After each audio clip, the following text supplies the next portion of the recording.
You think the law of assumption is just wishful thinking? Well, think again. I'm about to show you how your reality can come true like that. What's up, guys? Welcome back. It's Rudy with Vantage Mindset. In today's video, we're going to talk about the transformation of what you can have if you understand the law of assumption. This is a lot different than the law of attraction as far as we're trying to attract something into our life. The law of assumption, we are assuming that what it is we want, we already have, and we backtrack from there. We make decisions as if we already are in possession of that it is what we want. We act all the way around as if we are that person who has what it is we want. That's a beautiful thing about the law of assumption. So this goes for whether you're consciously thinking about something or subconsciously thinking about something, and there's a huge difference. So think about a scenario that you've had that was very traumatic as a kid or just recently in your life.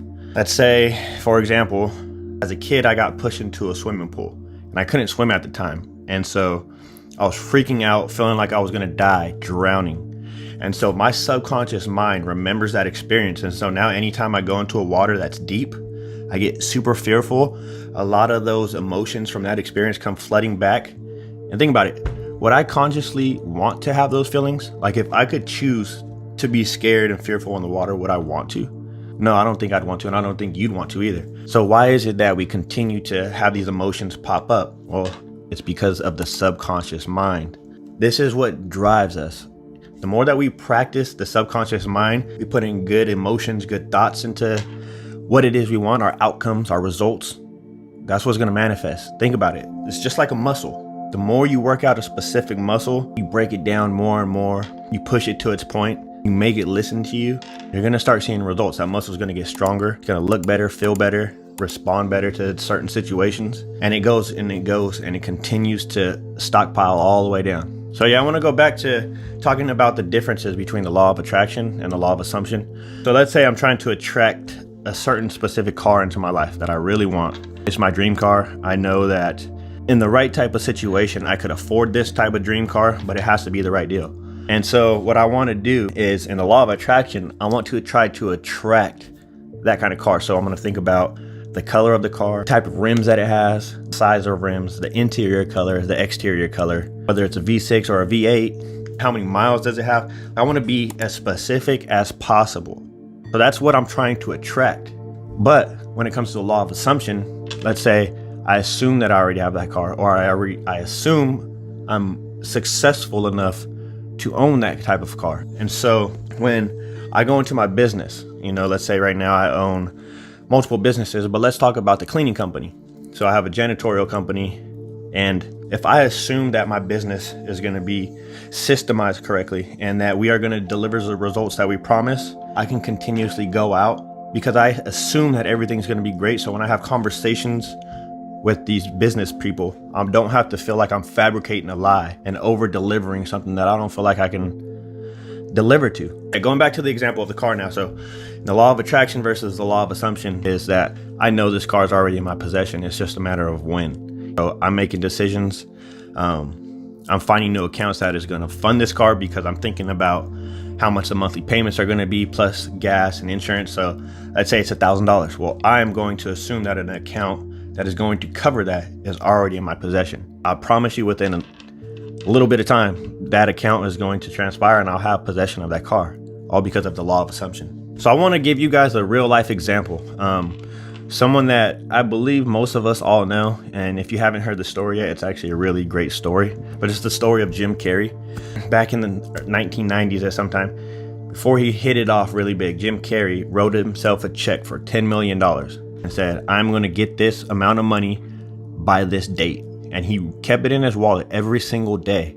He looked at it in the morning, he looked at it in the evening, and at night. He visualized himself in possession, assuming that that check was coming to him. Little and behold, fast forward on the day that he said, I think it may have been within a day or two, he got a check for $10 million.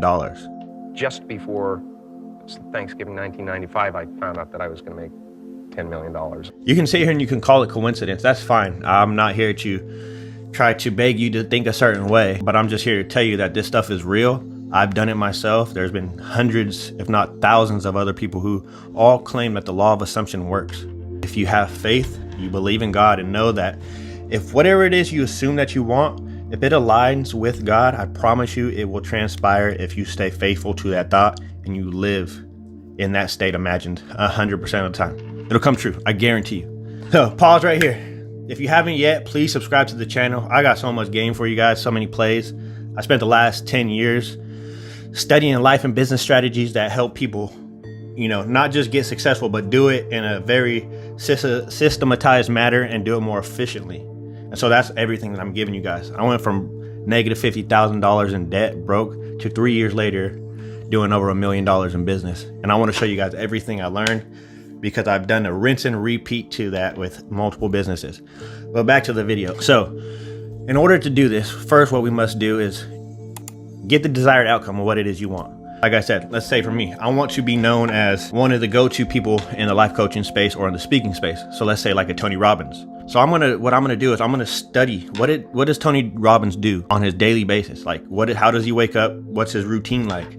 From start to finish.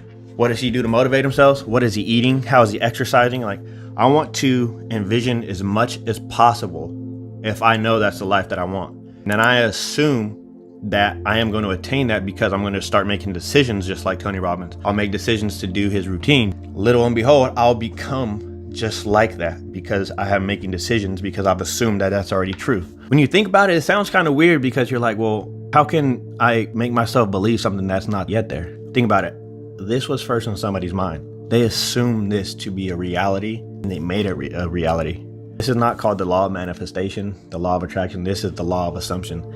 Whoever made this assumed that it was going to be, and it is. Same thing with everything in this room. Everything has a purpose. I'm going to assume that whatever it is that they were going to make and put together was going to work and serve a purpose. And that's what we're doing. And lastly, in order to make all of this come together, the first biggest thing was faith.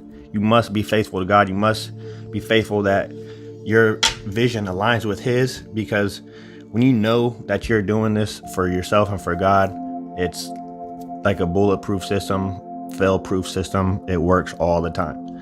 But the other aspect that you need with faith is gratitude, because it has been scientifically and spiritually proven that you cannot be grateful and have a negative emotion simultaneously. It's just impossible. So that's why I say in the mornings, practice gratitude, practice something that the first thing you do is you put yourself in a great state and start making decisions based on who it is you assume yourself to be. Until then, we'll see you in the next video. Peace.